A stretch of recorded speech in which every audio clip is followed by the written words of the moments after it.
நாள் கழிச்சு நேற்று வந்து இந்தியா பங்களாதேஷும் வந்து ஒரு நல்ல காம்படிஷன் கொடுத்தாங்க. இதுக்கு முன்னாடி சாம்பியன்ஸ் டிராஃபில பார்த்தோம். அதுக்கப்புறம் இன்னைக்கு தான் ரொம்ப நாள் கழிச்சு ஒரு நல்ல காம்படிஷன் அவங்க 2 பேத்துக்குள்ள. ஸோ ஃபர்ஸ்ட் வந்துட்டு பார்த்தீங்கன்னா பங்களாதேஷோட பேட்டிங்கு.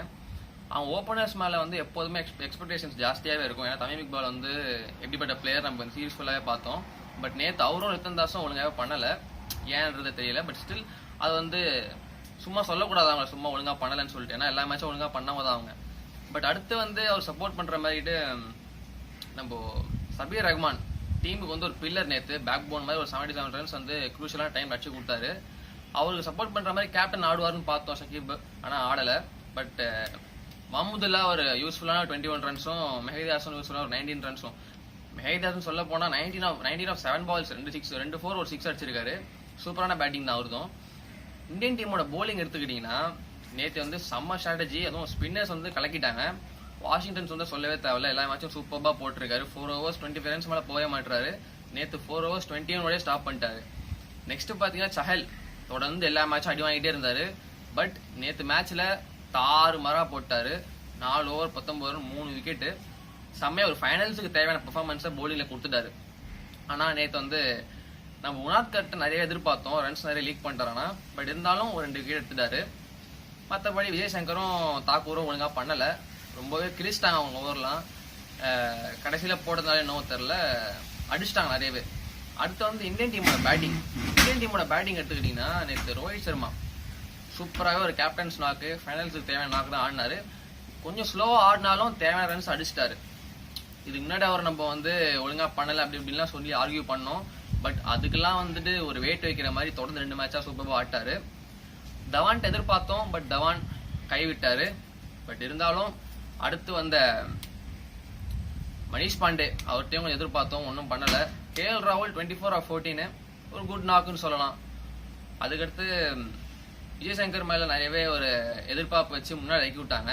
முன்னாடி இறக்கி விட்டதுக்கு காரணம்னு பார்த்தீங்கன்னா அவர் வந்துட்டு ப்ராக்டிஸ் செஷன்ஸ்லயும் டீம் மீட்டிங்ஸ்லும் நல்லாவே பெர்ஃபார்ம் பண்ணியிருக்காரு.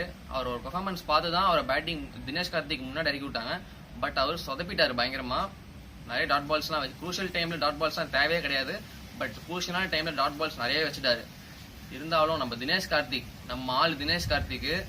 சூப்பரா ஆடினாரு. அதுவும் நீங்க கடைசி பால்லாம் பார்த்துருப்பீங்கன்னு நினைக்கிறேன்.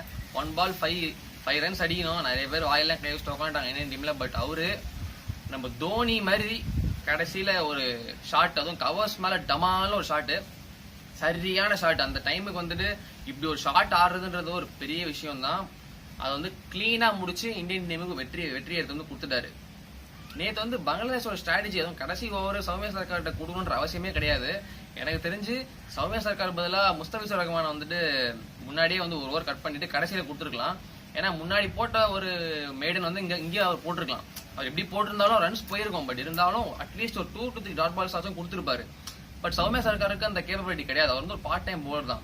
அவரை தூக்கி முன்னாடி போட விட்டு இவரை கடைசியில போட விட்டுருக்கலாம். மேபி அப்படி பண்ணியிருந்தா பங்களாதேஷ்க்கு வின் பண்ணதுக்கான சான்சஸ் நிறையவே இருந்திருக்கும். ஏன்னா முஸ்தபிசூர் ரஹ்மான் வந்துட்டு நிறைய டாட் பால்ஸ் போடுவார், அது நம்ம எல்லாருக்குமே தெரியும். நேற்று 4 overs 20 தான் கொடுத்தாரு. அதை வந்து அந்த லாஸ்ட் 4th over வந்து கடைசியில போட்டிருக்கலாம். போடாம போனதுனால தான் அவங்க தோத்துட்டாங்க. இதுதான் வந்துட்டு பங்களாதேஷோட தோல்விக்கு வந்து ஒரு பெரிய காரணம். ஏன்னா கடைசி பால் 5 runs அடிக்கிறதுக்குலாம் நீங்க போய் சௌமியா சர்க்கார்ட்ட பாலை கொடுத்தீங்கன்னா அது வேலைக்கே ஆகாது. கடைசி ஓவர், அதுவும் ஒரு இன்எக்ஸ்பீரியன்ஸ்ட் போலரே கிடையாது அவர்கிட்ட கொடுத்து நீங்க தேவையில்லாம தோத்து போயிட்டீங்க அப்படின்னு தான் சொல்லணும். மொத்தத்துல பாத்தீங்கன்னா ஒரு நல்ல என்டர்டெய்னர். ரொம்ப நாள் கழிச்சு இந்தியன் டீம்ல தினேஷ் கார்த்திக் வந்து சூப்பரா பெர்ஃபார்ம் பண்ணியிருக்காரு. எல்லா மேட்சும் பண்ணிட்டு தான் இருக்காரு. பட் இந்த மேட்ச் வந்து எக்ஸ்ட்ராவா சூப்பர் பெர்ஃபார்மன்ஸ் கொடுத்துருக்காரு. நிறைய பேர் வந்து ஒரு மாஸ்க் அவுத்தா தோனி மூஞ்சுன்னு தெரியுதுன்னு சொன்னாங்க. அது உண்மைதான். ஒரு உண்மையான ஒரு தோனி தான் அவரும். நம்ம தமிழ்நாட்டுக்கு ஒரு தோனி அவரு. தமிழ்நாட்டுல இருந்து போயிட்டு இந்தியன் டீம் நல்லா பெர்ஃபார்ம் பண்ணி கொடுத்து டீமை வின் பண்ணி கொடுத்துருக்காரு. அவருக்கு ஒரு பெரிய தேங்க்ஸ். இதுக்கடுத்து வந்து ஸ்ட்ரெயிட்டா IPL ஆடுவோம்னு நினைக்கிறேன். நடுவில் ஏதோ மேட்சஸ் வராது. ஸ்ட்ரெயிட்டா IPL பார்ப்போமே. அது வர KKRல டீம் கேப்டனா போட்டிருக்காங்க. எனக்கு தெரிஞ்சு KKRக்கு வந்து ஒரு நல்லாவே பெர்ஃபார்ம் பண்ணி கொடுத்து ஆகணும்னா, ஏன்னா நான் தமிழ் பசங்க நிறைய எதிர்பார்ப்போம் உங்ககிட்ட. தேங்க்ஸ் ஃபார் வாட்சிங். போறதுக்கு முன்னாடி தயவு செய்து சப்ஸ்கிரைப் பண்ணிடுங்க. Please don't forget to subscribe. Thanks for வாட்சிங்.